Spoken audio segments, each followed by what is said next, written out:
Merry Christmas. Merry Christmas.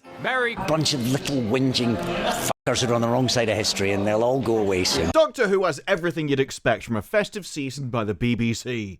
Hatred of men. You were being mansplained by a briefcase. The doctors in the room is mansplained central. Oh, this is just men all over, isn't it? Even lizard men. Hatred of capitalism. Wherever there's a corporation, they just can't stop themselves. Evil. And attractive women.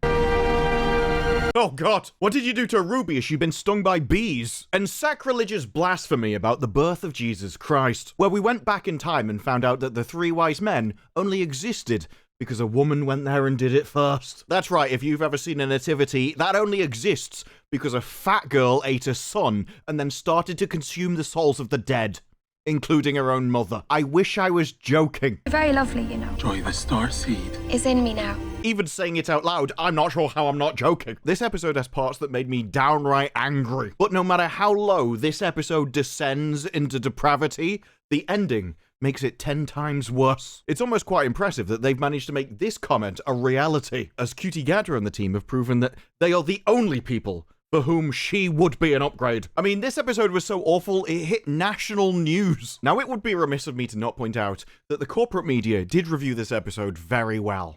It's genius. 4 out of 5 stars. It's a moving Christmas special for the ages. Brings unabashed joy to the world. Although the audience didn't agree. Only 8 people even bothered to review it on Rotten Tomatoes. The audience got just 50+ rating. And again, I'll point out, to get fresh, you only need above a 5. But when they say it's fun but forced, I think the Q&A can enlighten us as to why. Would you like to wear a kilt again as the Doctor? Well, I would, I will, and I shall continue to do so. Are you going to continue wearing a skirt? Yes.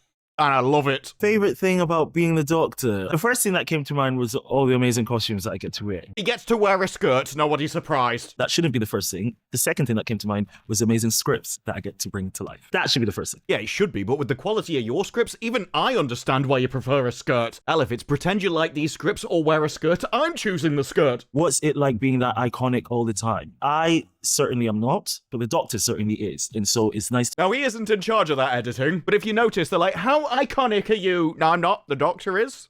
Cut to him in a skirt. I know this might seem repetitive, but this is just the order of the Q&A. This is the order they were shown in the video. I didn't deliberately make a skirt compilation, as when I phrase it like that, it sounds like something a Japanese guy'd be getting arrested for. Favorite switch on the TARDIS console?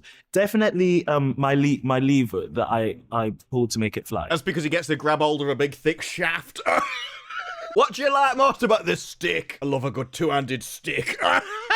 Because it's the go time. Certainly is. Just have to make sure it doesn't go in your eye. But all I'm saying is it seems like the BBC has a theme. It's kind of magical, it's exciting, it's a bit scary. And that just describes the episode, so hold on to your stick. We're going in. I don't know whether it's better to say that or it's go time, to be honest. Manchester, 1940 in the bombings. Not much has changed. It's getting set on fire for very different reasons. Well, I mean, kind of. But this in London, lot in common. Close the window, Basil. There's a war on. Thanks, BBC. Nobody knew what England was doing in the 1940s. No, seriously, half the population of Manchester probably has no idea what England was doing in the 1940s. BBC knows their audience very well. It's the end of everything, you know. Everything we hold dear. Yeah, Doctor Who. That's what people were worried about in the 1940s. People from a far-off land coming over and destroying the country. Democracy itself. Oh, I don't care about that. And she's toasting a pumpkin latte. Can you imagine telling the soldiers in World War II that you're fighting and dying so that you can have that? A ham and cheese toastie and a pumpkin latte. We're dying for the future of England. And a pumpkin spice latte. They'd have gone home. Okay. But the Doctor goes back through the door. It's locked. Yeah. Well, that door's always been locked.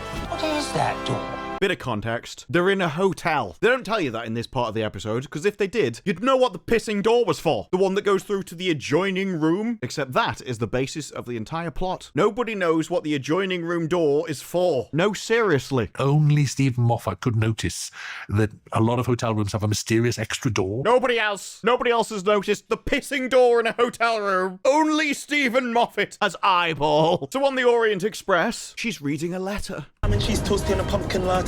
Oh, Oh, he's come through a door in a hotel room. Nobody has seen that door before. Only Steven Moffat. Nobody that's bought 2 rooms next to each other because, I don't know, maybe they've got kids. A wild concept nowadays, but maybe. This really says more about the makeup of the BBC. Childless cat lady? They even go to Everest in a tent. Ham and cheese toast and a pumpkin latte. Why does your tent have an adjoining door next to it? You didn't even keep up with your own logic here, did you? Then again, he does explain why he chose this particular story. Originally, I just wanted as many insane places for Ncuti to turn up with his tray. You're thinking, what the hell is going on here? Oh, just wanted it to have different locations. My favourite thing about the BBC, their depth, which is something the BBC normally only compliments children for. Steven takes something in the real world and spins an entire fantasy out of it. What is it like in his head? Yeah, where does his inspiration come from? Because I have a feeling he was sitting there in a hotel room and he went, wonder what's on the other side of that door. And then he just assumed that nobody else knew what it was for either. But in the present day, we meet the companion. Oh God, what did you do to Ruby? Has she been stung by bees? Did she have a particularly nasty seafood allergy? It looks like Ruby's been looking at herself in the back of a spoon. Just because you're getting a new companion doesn't mean you have to eat the last one. This isn't Squid Game or the Hunger Games. I mean, it couldn't be, could it? She's never been hungry in her life. Judging by this, we're actually lucky to be alive. She gets a bit peckish, she could eat the sun. It's very exciting to be part of the Whoniverse. I came in as a complete novice. Great, those are my favourite companions. The ones that don't care about Doctor Who. Never watched it, don't know anything about it. I'm just doing it for a job. So it's been quite cool learning bits as I go. I suppose that's a plus point, putting the effort to learn about it. And she's surrounded by incredibly knowledgeable Whovians. Sort of being educated by Ncuti and... Or Ncuti Gatwa. I don't know about his knowledge of Doctor Who, but he does have a favourite stick. It's the go time. Maybe they could share skirt advice. Nicola Coughlan, who's one of those actors we kind of had our eye on for a long while. I suppose when she's in the room, it's difficult to take your eye off her. You have to spin somewhere in the region of 180 degrees. But she goes to get a room. Do you have a room, please? Single. Oh, does it show? Yes, I have a feeling you'd do less comfort eating if you grabbing a stick meant it was go time. But we see the room, and I'm not really sure what they're going for. Oh, it's quite... Use your words, dear. Well, it's bathrooms through here. It's a bathroom. It's quite a bathroom. There it is.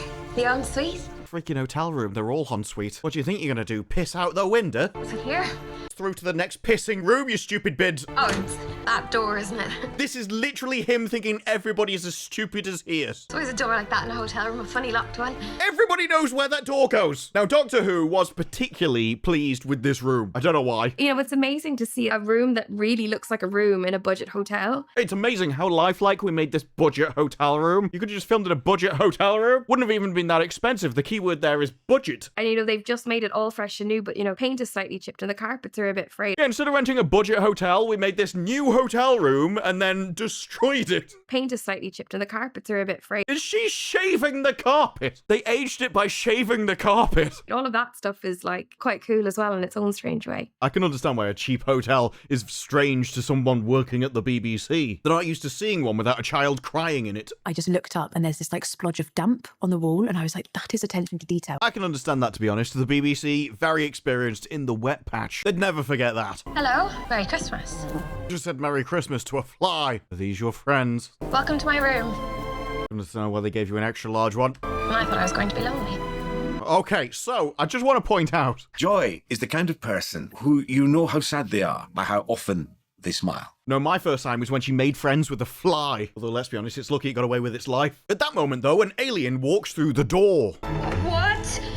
I'd probably say a bit more than that. What? Hairdryer. I'd like to think if an alien ever set foot on Earth, it would be first hit with, like, expletives and slurs. Plus side being, it wouldn't know what they meant. You're only going to get that opportunity once. The starseed will bloom and the flesh will rise. All right, calm down, love. I know it's a hotel room, but doesn't mean you're going to get your end away here. What?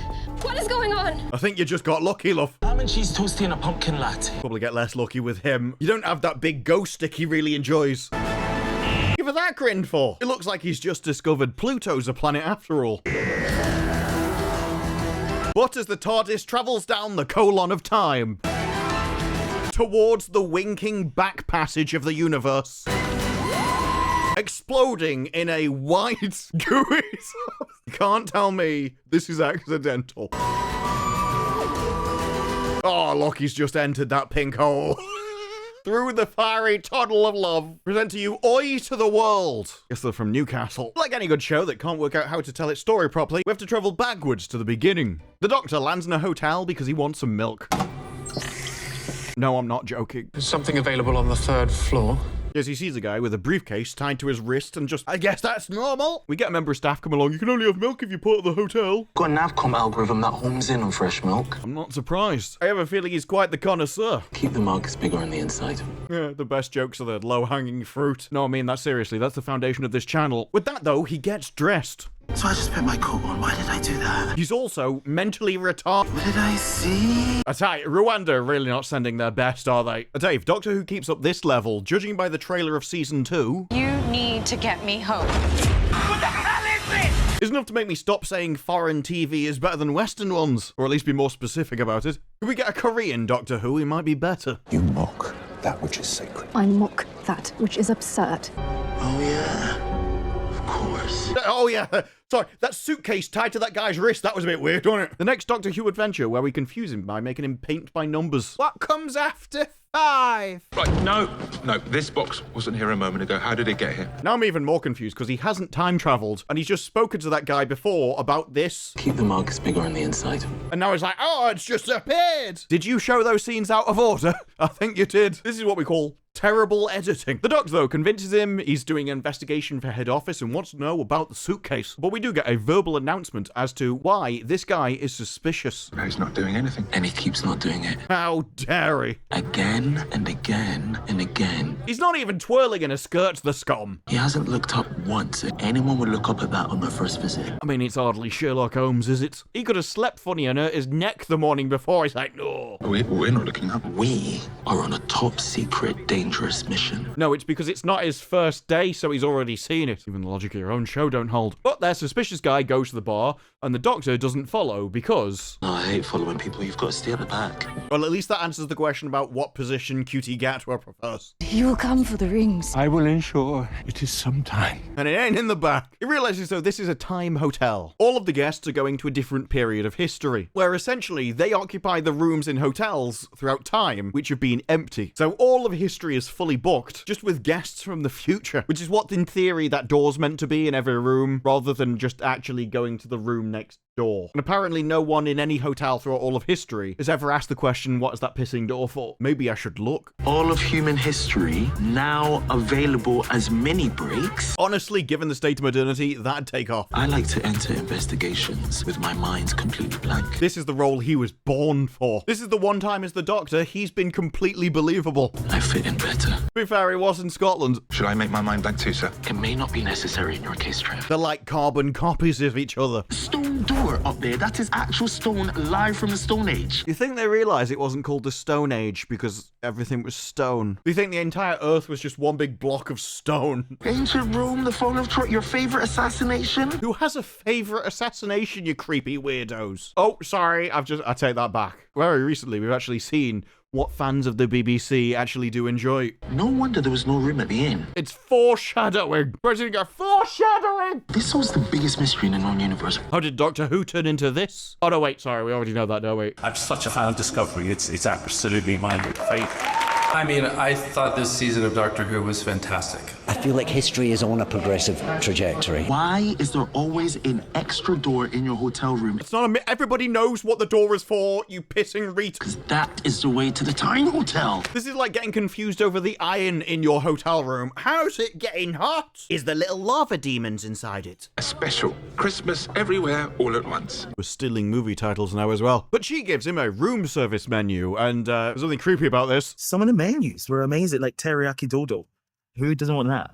Me, actually. You can keep your foreign slop. If the dodo had been tasty, people would have bred it. The fact it went extinct just means it wasn't tasty enough for anyone to care. But he orders and it arrives immediately because the kitchen is in the future. Yeah, still microwave though. We can't expect miracles. Why not? Set it an hour in the future. Set it however far in the future you need for the lazy tarts to do the work properly. This guy has a psychic graft in his ear that he can communicate with people. Very efficient. It still calls my mum if I forget to flush. Or better question, why would she want to know? You pervert. This guy, though, suddenly thinks, I'm on a mission. I'm going to watch and tell him when he leaves the bar. I'm not going to let you down, Doctor. This is going to be the least I've ever let anybody down. Yeah, you see, because he's a bloke, that means he's inevitably going to let you down, but this is the least he's going to have let anybody down. He's going to be awful because he's a he. Or he's just not going to be as awful as previously. And the BBC wonder why they're full of creepy weirdos. They're the only people that would put up with this crap. Next, though, we get a really pointless exchange. Is that a starseed or bloom? I'm sorry, you creepy weirdo. Can you put my case behind the bar?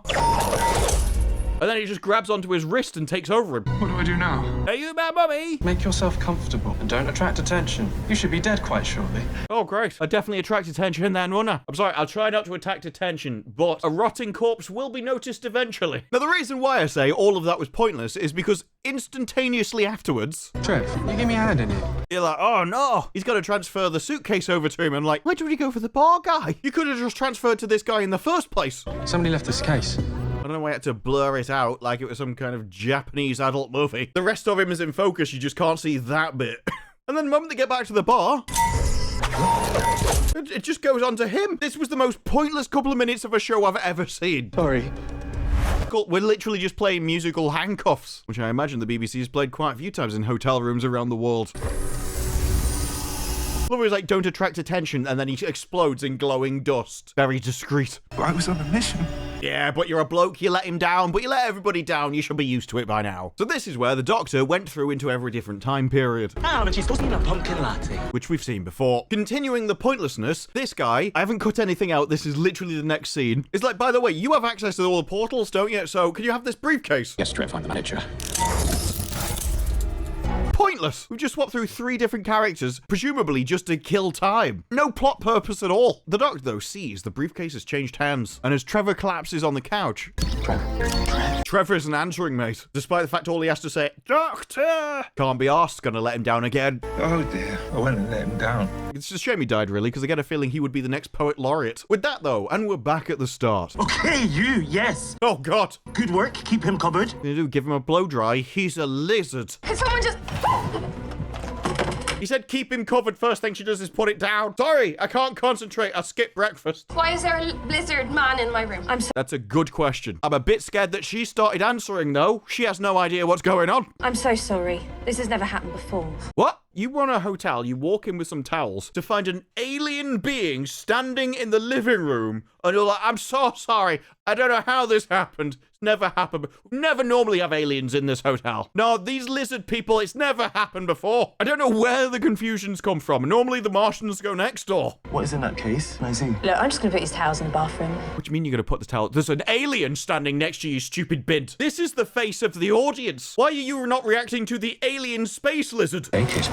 Access upgrade. All will be explained. Wait, why didn't you just stick it on his wrist like you did everybody else? Or did they all have to consent? Suppose this is the BBC, there's a first time for everything. I'd like an explanation too. What do you mean? He's a space... Can somebody act like there's a space alien in the room, please? And understand. I would also like to understand, and it's my room. What? There's an alien lizard creature in your hotel room, and your main problem is that he's in your room, not the fact that it's an alien space creature. It is actually her room. Who cares whose room is a pissing alien? Leave this with us for a moment. Oh, am I in the way in my own actual room? Who cares whose room it is? What are you concerned about? Well, I did have this box of celebrations I was hoping to get through this evening. I've also seen a rather attractive fly I was going to gobble down with some fava beans and a nice Chianti. But I can't do it with somebody watching. We detect power in you. Oh, you've got that right. Who's we? Am I even in this conversation? Look. No, but I would like you to catch up to the aliens. Could you just let me get on with this, please? Sorry, am I in the way? Generally, I have a feeling that happens a lot. Oh, this is just men all over, isn't it? Even lizard men. What?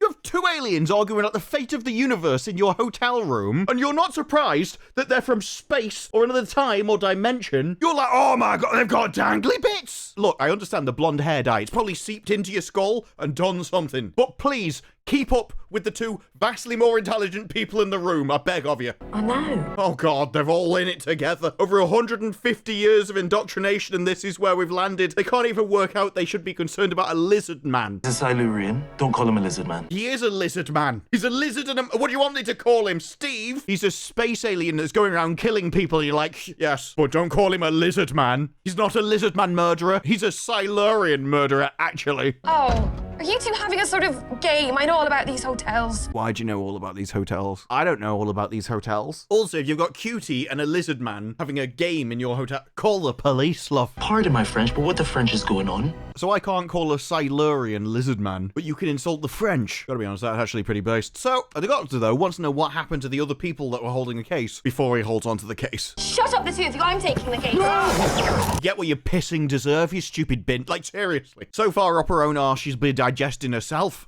What's this? If they were men all over, what was this, love? Those towels are sorted. Just phone down to reception if you want anything else. Now you've got a dying space alien and somebody who's been handcuffed in your hotel room and you're like, no, this happens all the time. I'm sorry if you need more towels. Your motor functions will shut down. You'll be dead in 2 shakes of a lamb's tail. Yeah, she's a lovely woman. I'm sorry, I'm just about to murder you for a bit. Pop yourself in the bed before you... Just up on the bed so I can eat you. Burn a lot of calories walking around, I do. The doctor, though, sees a man in bed and he just can't help himself. He has to get on top. I'm not having that. You're a Silurian. Starts telling him, you know, think of your past, keep hold of your past, keep hold of your story, it'll save your life. Proudest race I know. I'm not surprised the guy's in bed and he wants him standing proud. Yep, didn't save him though, so he was useless. All of this could have happened with the first guy that had the briefcase on his arm, but here we are. That was a bit sad, really, wasn't it? Yeah, the guy exploded into stardust rather than having me eat him. That is an implanted idea that you think you are not allowed to question. Of course though, Doctor Who, it can always get worse. You were being mansplained by a briefcase. Interesting definition of mansplaining there, because the word just means man explaining, which always to me seemed more like your fault, but maybe if you understood more stuff, you wouldn't need to be explained to so often. Not aimed at anyone in particular. But apparently, this is just about ideas that you're not allowed to question. Says the BBC. What would the ideas that you're not allowed to question be like? Oh, I don't know, like mansplaining. Or maybe... Oh, this is just men all over, isn't it? Even lizard men. Oh, I know. What could these ideas be that have been implanted in society that you're not allowed to question? I can't imagine. I thought I was being mansplained by you. The doctors in the room is mansplain central. Obviously. Look like she's going to keep up, is it? Some would call it education. Mansplain central. Oh, I'm getting that. Look, when a topic comes up that's your area of expertise, like a menu, then we'll take your advice. Until that time, maybe let the experts talk. But the doctor decides he's just going to open the suitcase and find out what's inside anyway. It's fine now. I mean, personally, if I was going to tie the briefcase to someone's hand, I would have also locked it, but maybe that's just me.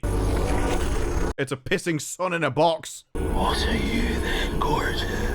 I always knew Ncuti Gatwa could find beauty there, where the sun don't shine. The problem is if he doesn't close the suitcase within 20 seconds, she dies. Integrated with extreme prejudice. This is the BBC. They are amazing at prejudice. They've been setting up prejudice discriminatory hiring policies for years. Or as they would likely call it, making programs for a modern audience. Hello, excuse me.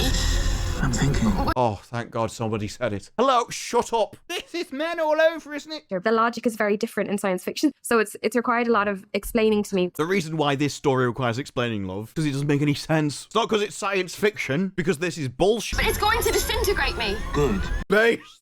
I did briefly think this episode was improving. It's gonna disintegrate me. Go to hell. Let's be honest, if it starts from the outside and works its way in, it's gonna take a while anyway, isn't it? I've got plenty of thinking time. But she starts fighting over the case because once more she thinks she knows more about it than he does.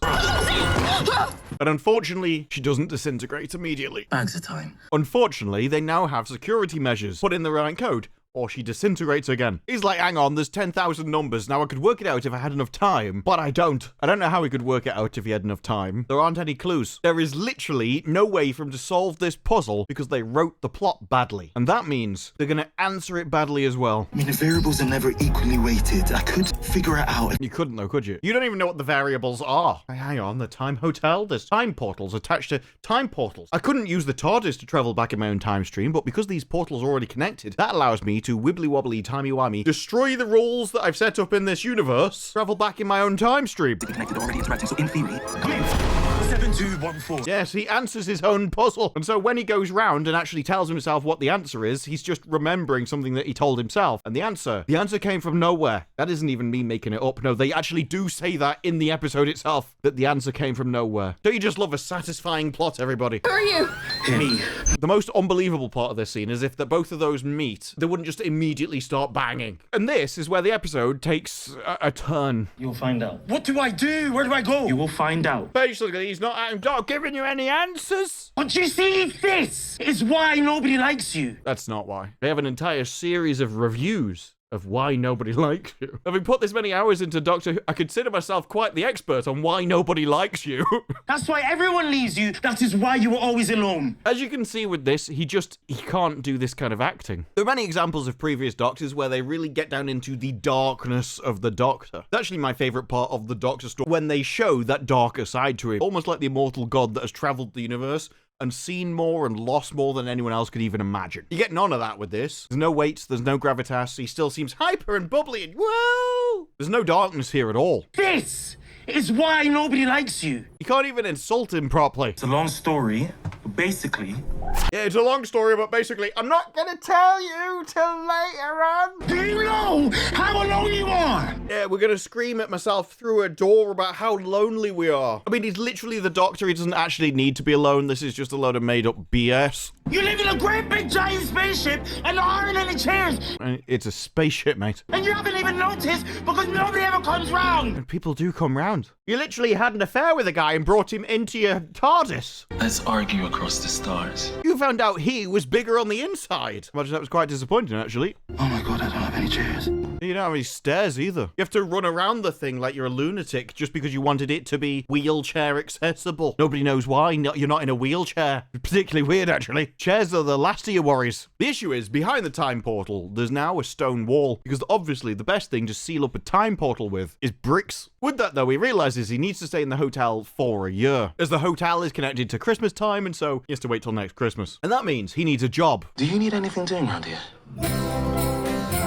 Welcome to the contradictory nature of Doctor Who, where we take what we've established in the past and burn it under jelly. We've had previous Doctor stories where he actually couldn't stand the normal life. He despised it. It was too slow for him, too boring. It drove him insane, even just doing it for half an hour. And in this, he's just supposed to be normal for a year, staying in one place for a year, cooking jelly. This entire section destroys Doctor Who because it just really reduces him down to the level of a common pleb. And you actually can't do that with a Doctor. It doesn't make any sense. So he's like, oh, I just predicted your order with my psychic paper. Psychic paper? It's blank, though. He'd probably just put his food on it. It is nice to see, though, an everyday, modern British family. I'm on a diet. Look, she said it, not me. So he starts mopping with his Sonic. She sees this. Okay.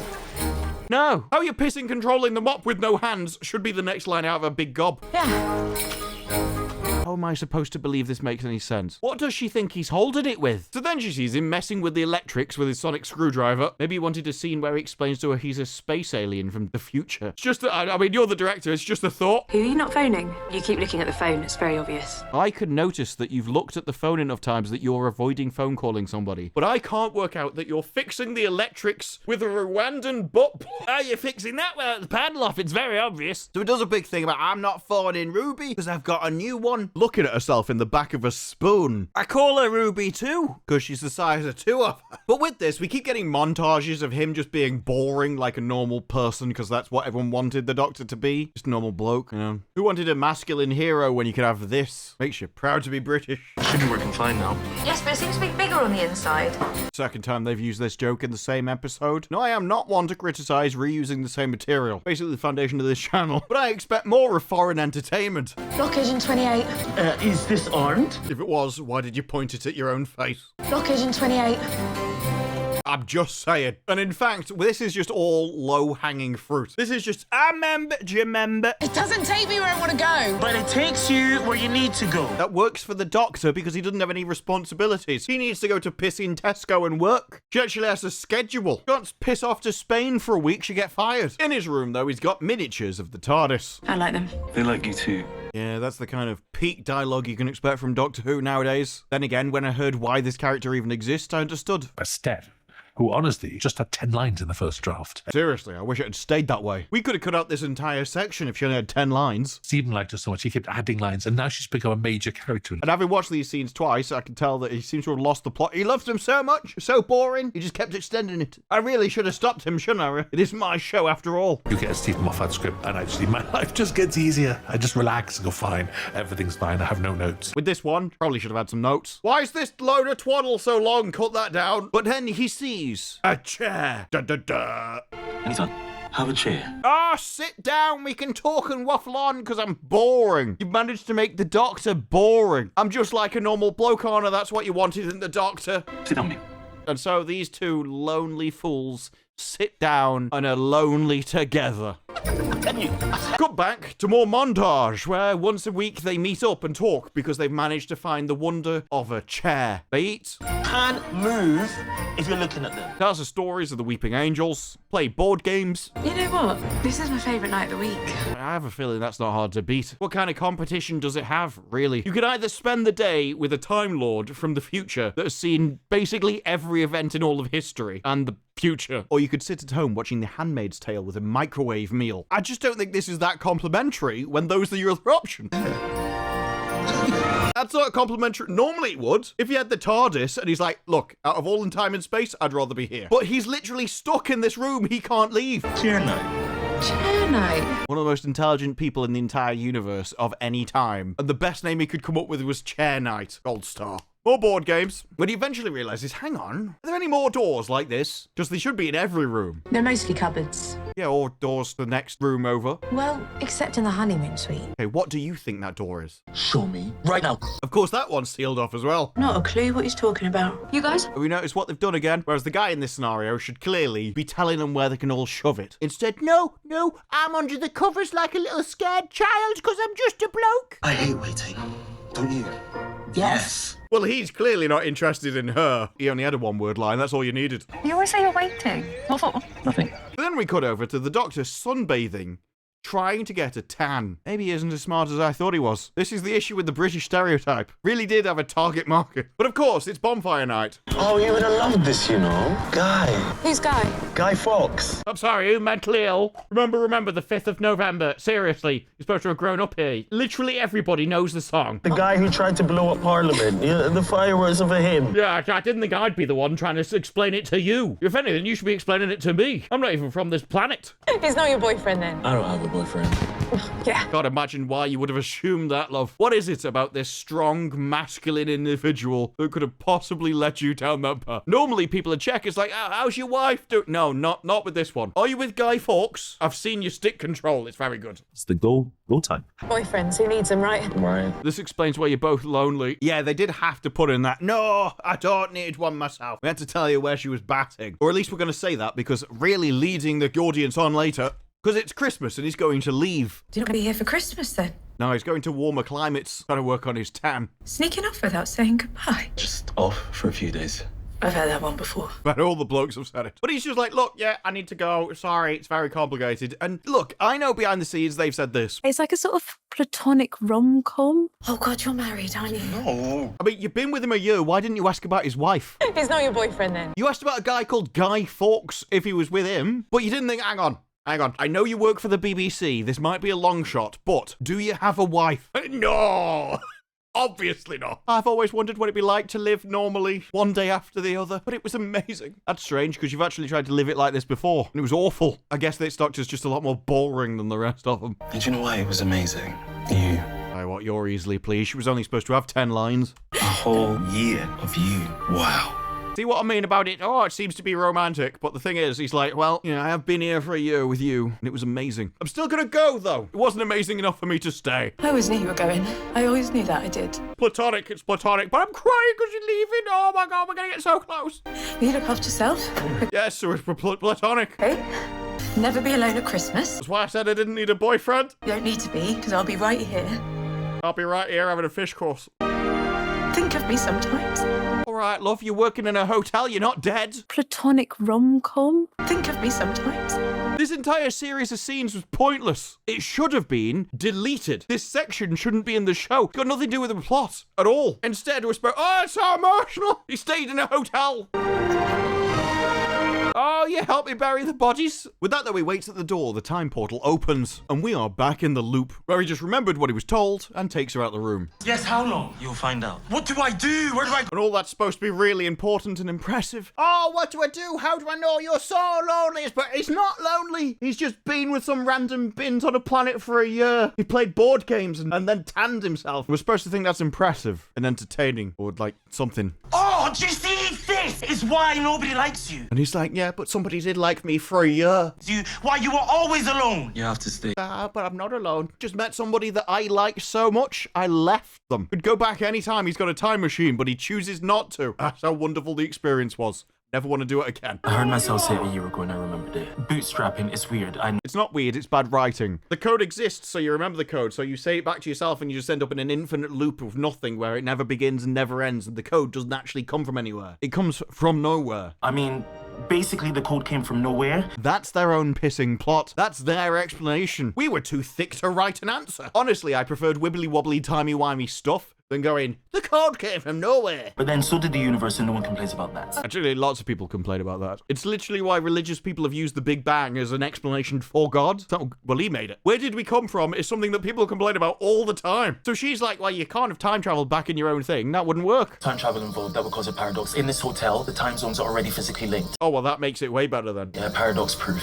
Because obviously, if he time traveled, that would cause a paradox, because he'd travel back in time and then actually make himself do something that couldn't exist. If the time travel already exists before he enters there, then that just makes sense for some reason. It's not actually time traveling through the time hotel. This is a terribly written show. When you explain things, do people feel any better? Not usually, no. To be fair, you generally do explain things better than that, as you just explained the problem as an answer. With that though, she's, oh, the starseed's going to arrive again, and sets off with the sun. She doesn't want to go to the assassination of Julius Caesar because it's not far back enough. And he says, look, I worked it out what's in that suitcase. A star. Big Bernie Bang in theory. And in practice. But my favourite part of that is how the Doctor described a sun as Big Bernie Bang. A Big Bernie Bang. I believe that's the technical term. But no one's ever been able to test that theory because it would take too long. Except you have a time traveling device. You could literally travel back in time and test that theory. Thousands of years, maybe more. No one knows. Oh no, not thousands of years. How on earth would the TARDIS manage that? You do like to talk, don't you? But he starts working it out. There was some big old corporation.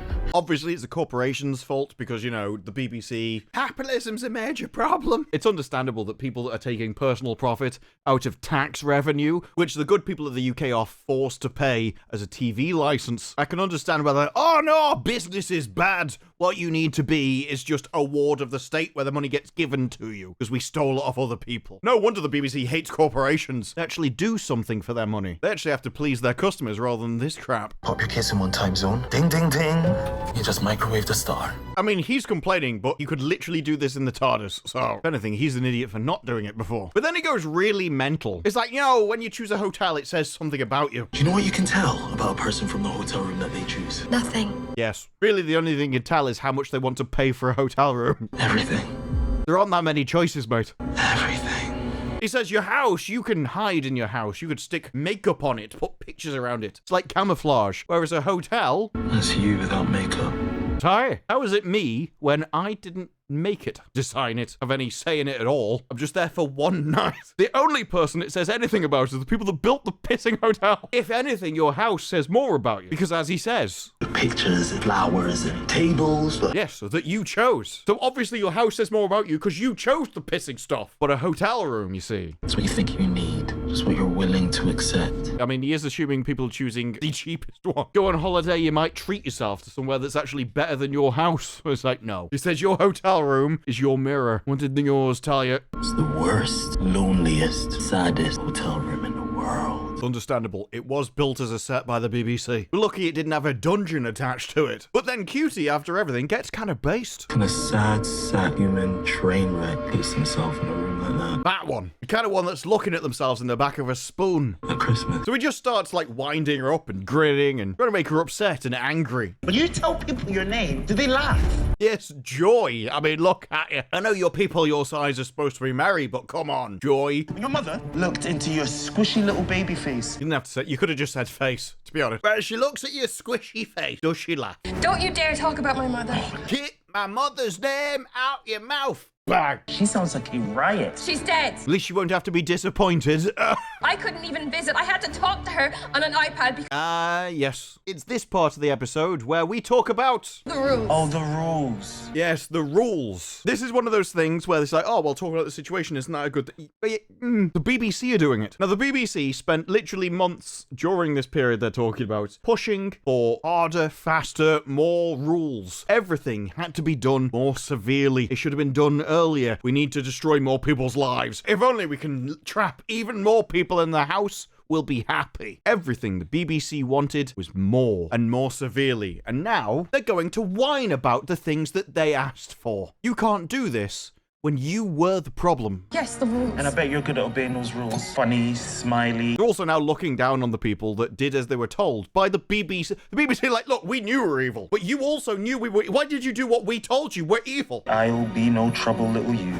Don't you say that. It's true though, isn't it? What are you going to do? How are you going to even shut him up? Sit on him? Don't you say that. And then she walks into an area which, I mean, well, you could probably guess what's going to happen here from the screenshot alone. Never mind poor old mum, right? As long as her good little girl is obeying all the rules. I think there's actually something really sick and twisted involved in the people that demanded the rules, said the rules weren't enough and said they need to be strengthened and toughened up, to now, 4 years later, be going, I can't believe you did as you were told. You should have known. You should have known what we're like. She died on Christmas Day. On Christmas Day! But she loses her rag. She died on Christmas Day. I let her down, and now I have to be alone because she was alone. And those awful people in their wine fridges, and they're dancing and they're partying. Oh yeah, they're the problem, aren't they? Yeah, she does mean people in charge. Because you see, the people at the BBC will only have a problem with the fact that other people were breaking the rules. They'll have a problem with the hypocrisy. Oh, I can't believe you told people to obey the rules when you weren't doing it yourself. Well, they forget that the BBC were the ones pissing demanding them all the time. And I let my mother die alone. The problem wasn't the people having the parties. The problem was the people demanding to be locked up in the first place. I let her down on the last day of her life on Christmas Day. And why am I supposed to feel sorry for you? Have you considered complaining to the BBC? They were the ones demanding it happen to you. But due to her anger and her rage and her crying, she hasn't realised yet that the suitcase just let go of her. It's like, oh my god, she's got emotional, I can't handle that. We have a gift. Mums, eh? Even when they're gone, they never stop saving us. What about the dad? Oh yeah, sorry, I forgot what show I was watching for a sec. I thought they might actually care about the dads. Let me guess, he has an algorithm that makes him hunt down milk. He just never came back afterwards. He realises the suitcase, though, let her go. Thank you. Remember that she thanks him for saving her life by freeing her from the suitcase. That's how she immediately felt when her life was saved. Unfortunately, due to the passing of time, she will get peckish eventually. Maybe that wasn't a good way to save her life. Let me tell you something, there's no such thing as a bad way. Yeah, there is. I could think of loads just off the top of my head. Let's say you could save someone's life by closing a door or liquidizing 20 puppies. And you're like, well, there's no bad way to save a life. Puppies it is. I was a star. That's the conditioning. It's the mansplaining. The mansplaining made you think you'd be beautiful as a burning ball of gas. Just like eating Brussels sprouts for eternity. But with that, he's trying to work out who wants to destroy the Earth. Who is going to set off a sun on Earth? Which I'm a bit confused about. I mean, if you wanted to turn the Earth into a sun so you could have a power source, why don't you just use the sun? It's already there. I mean, you're clearly not concerned about killing everyone on Earth by using up the sun, because we're going to kill them anyway. No, we didn't think about that, did we? Wherever there's a corporation, there is PR. They just can't stop themselves. Okay, where there's a company, there's PR. And what does that mean? Evil. He said it, not me. I want to know what the BBC is. That would be the British Broadcasting Corporation. Evil. Tell me more, I'm all ears. Although not as much as the next James Bond. Bro, can hear the colors. Bro, thinks mute is too loud, bro. But this is Vanguard. They just want a functionally infinite energy source because we're free power. My consciousness has been uploaded to the communication interface. Okay, but why didn't he use the other ones that it killed for absolutely no reason? Why in the very first scene did we not just transfer it to him? Instead, we had to go by the barmaid instead. It will burn every living thing. Yeah, and so if you're going to destroy everybody, why not just use the sun that's already there? He doesn't ask that though. Vanguard respects the collateral sacrifice. But that's what the BBC said during that period of time that you were waffling about earlier. Look, we respect your sacrifice, plebeians. Now shut up and get in your box. Regardless of race, species, or belief system. Yes, they're very inclusive, just like the BBC. Evil. The issue is where they are starts vibrating, everything starts jumping. I can tell. But human history is only a few thousand years long. Yeah, you're gonna have to go a lot further back than humans. Almost as if you could have million years ago. Yeah, it's a T-Rex. We've got dinosaurs in space, folks. And this one's eating a suitcase. Whoops. Oh, fridge. Fridge? I thought they were French. Now, surprisingly, the T-Rex almost eats both of them. which is weird because I wasn't even sure she'd fit. Luckily though, they do manage to escape back out the door. That speech was going really well. And the Doctor, as ever, has his priorities straight. I'm just glad he's not wearing a skirt, to be honest. The issue is Vanguard needs somebody to control the sun. They need to pick it up physically, which means they need somebody at a point in time to find out where the suitcase is now. So he says they should be getting contact with you. I mean, you're big enough. You're like a satellite dish through time. I forced the break. I damaged the connection. I screwed up. But unfortunately, he's an idiot, and so it doesn't work anymore. This is a sonic screwdriver. Actually, exactly thing makes more sense. Weirdly, though, his Sonic is getting a message. The plug is speaking to me. Hello, sir. Trev Simpkins, reporting for duty. Yeah, it's him again. Even death cannot save you from the horror of his presence. My mission is proceeding broadly as planned. He basically focused on, I need to do a mission because normally I let everyone down, but I'm not going to let this guy down. Well, not as much as last time. And I have exceeded my personal expectations, which is giving me considerable satisfaction. Yeah, although he did have rather low expectations. Like, any kind of success was above expectation. And renewed hope for the future. However, I'm dead. You're what? If I'm ever dead and speaking to somebody, I will lead with that. I will definitely say the I'm dead bit before, I'm doing Mission Impossible. I'm satisfied, you see. So he says, I'm in the star. I've been uploaded to the database. I'm part of Vanguard. Trev, I love you. Really, physically love you. I believe him. I mean, I didn't with that woman in the hotel, but this one, sure. Very believable. With that, though, they go to room 48 and find out it's sealed in some weird tomb thing. Essentially, it went through time, met humans, and they set up a religion about it because it kept attaching itself to their wrists. This causes the Doctor to wonder, how on earth can I open a stone door? But he notices it's getting warm, and so he's like, how long until this sun detonates? 4.5 minutes, sir. Oh, right. Nothing makes an episode of television more exciting than an arbitrary countdown timer. Bags of time. Thanks for that, Trev. How are we going to open this stone block? Throw it into space using a phone box. Oh, I need rope. I saw rope. Where did I see rope? Yeah, get rope, because I don't suppose you forgot how you finished the previous season. We literally have anti-grav rope that can tow a god through time, and you're like, can it hold on to a piece of stone? You could literally teleport the TARDIS in here and just pull it out, but instead we get this. So he goes back to the Antarctic. Now, but where the holds? To steal from them. Don't worry, it's only their safety equipment. It's not like they need it at Everest. What you doing? What the devil are you doing? Oh god, he's stealing more stuff, isn't he? BBC, you are not helping the stereotypes here. Why are you taking that equipment? Because it was there. You're really not helping the stereotypes here, BBC. I just saw somebody else with property and I had to steal it. I can't help myself, it was there. I took a clock from that room that sits very proudly on my chest of drawers. I'm pretty sure this is a hate crime. Sorry! So then he goes through her room. I think he just wanted to meet her again. You'll find out very quickly. Because he decides to go to the back of the train. Leave it. Where he climbs on top of the train. And just spins for half an hour, you know. He's got a good wind-up, all right? Lots of practice. Now, eventually, he throws it onto the tracks, where it pulls tight, and the force of the train goes through the hotel until it pulls the stone open. And I'm thinking, why didn't you just tie it to the TARDIS, love? It would have been way easier. It's just downstairs. No, I know what you're thinking. That's going to detonate in under 4 minutes. You better get back here fast. Especially when it's just opened up and she, well, you know, self-control's never been one of her strong points. It's okay. Don't worry. Why are you talking to a pissing sun, you crazy bint? Going to be fine. This is the Fly all over again, isn't it? We can do this. You and I. Do you think she talks to all of her food? Hello, Mr. Burger. You're going to be nice and tasty. This is going to hurt you a lot more than it's going to hurt me, I'm afraid. But we can get through this together. I want you to live. It's a star. It's not alive, love. Oh yeah, the Doctor comes back into her room, finds her letters and gets distracted from saving Earth from a dangerous sun. You are better off without him. His sentence structure is appalling. Yes, he reviews love letters via grammar. Most people just judge them by filth content. Gonna do what with it? I wrote this letter. That actually explains a lot. You do look retarded. Great letter. You should send it to him. To her. It's the end of the show, but don't worry, it's just time to crowbar in a bit more of the message. This is the BBC, where if they had their way, the human species would survive for exactly 1 generation. In fact, knowing this is the BBC, the next question he should ask is, how old is she? Glad I could help. Glad I could help. I mean, when I thought it was a bloke, I was telling you should split up, but now I found out you're having a fish course. Just all perfect. Now, you know what they're like? They love terrible sentence structure. I'm undevised. But he comes back and finds out Joy's gone.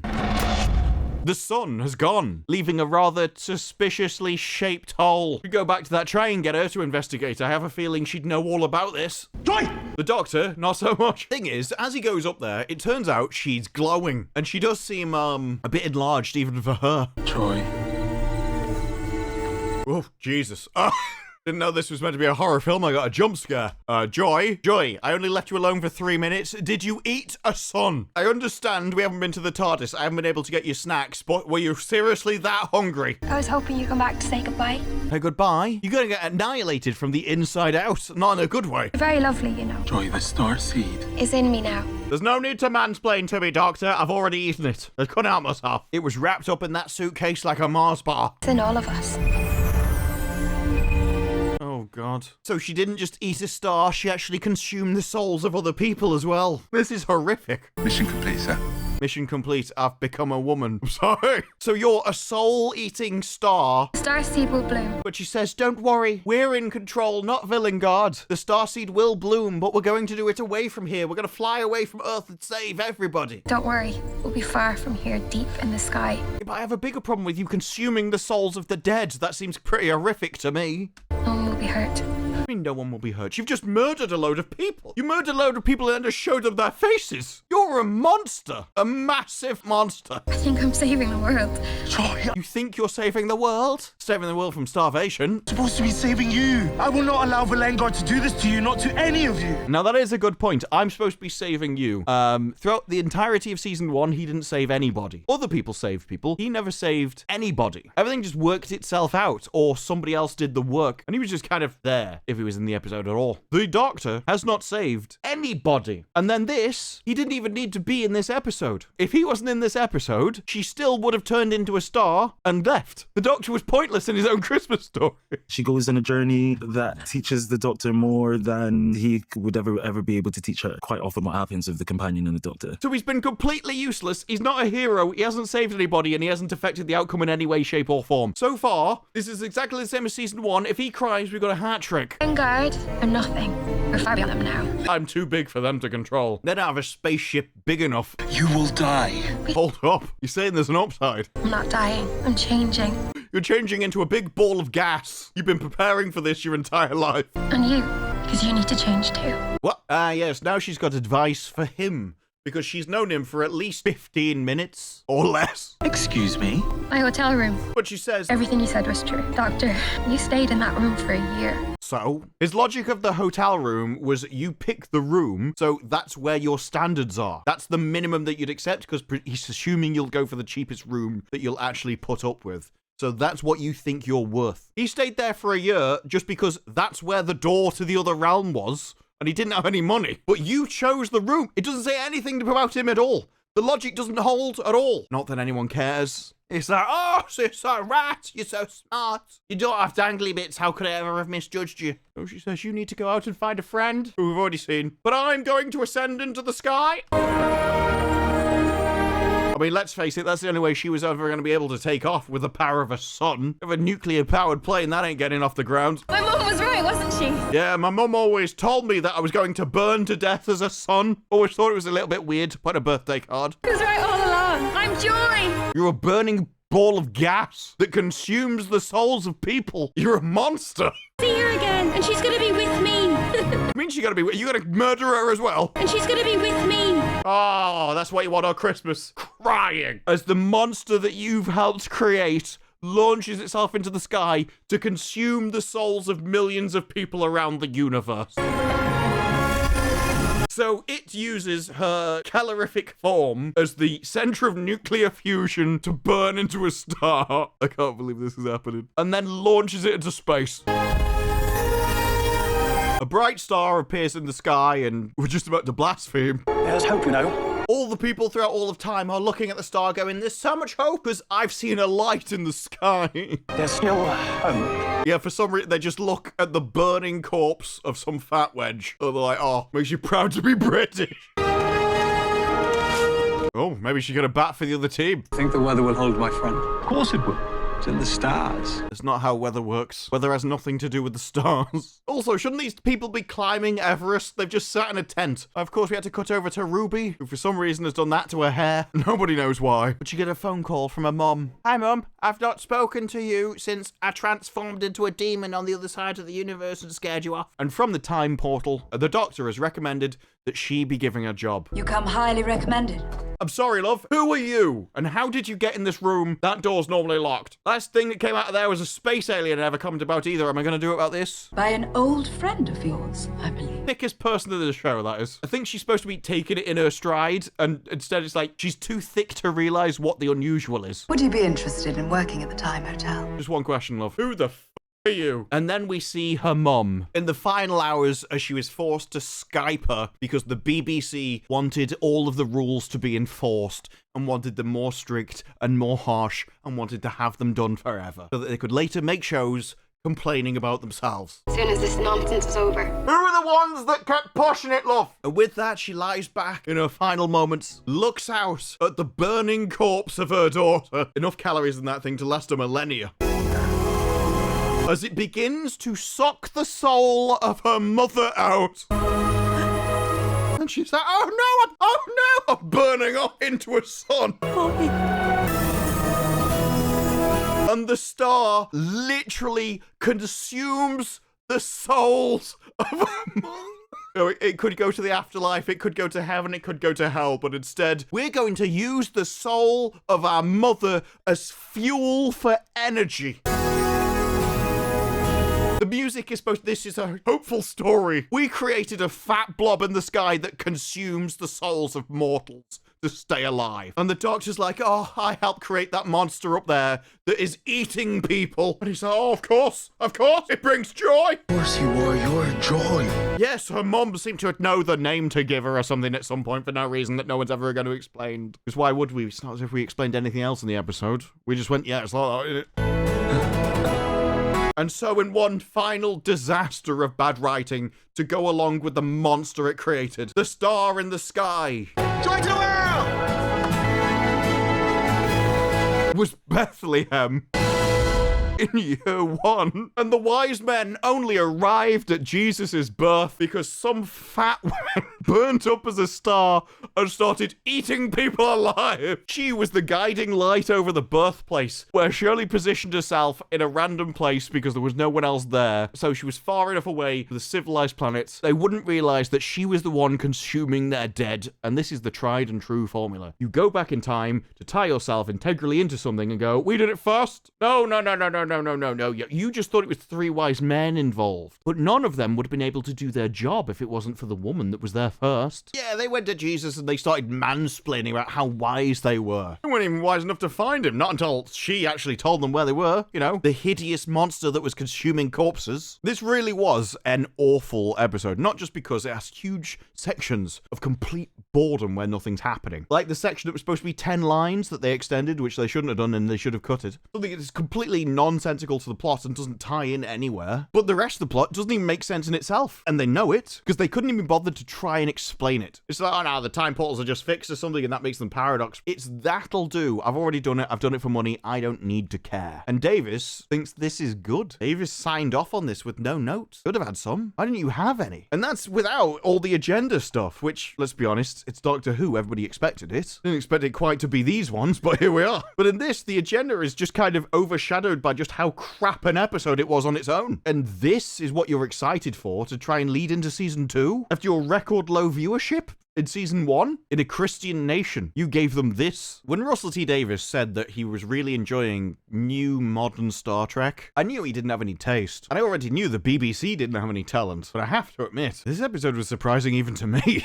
If we all sat down and watched this together with them and then asked them, do you really think that's good? I do genuinely think they'd say yes. I have no idea what the problem was. I don't think anyone at the BBC could tell you what the problem was. As when you have systemically built-in failure into your company, just lack of competence into your company, you can actually decline to a point where you are incapable of even understanding where the problem is, which is surprising considering how obvious the answer is. It's the one group they will never blame, themselves. But those are just my thoughts. What are yours? Let me know down in the comments below. Like the video if you like the video. Subscribe, more videos like this in the future, and I will see you in the next one. Bye-bye.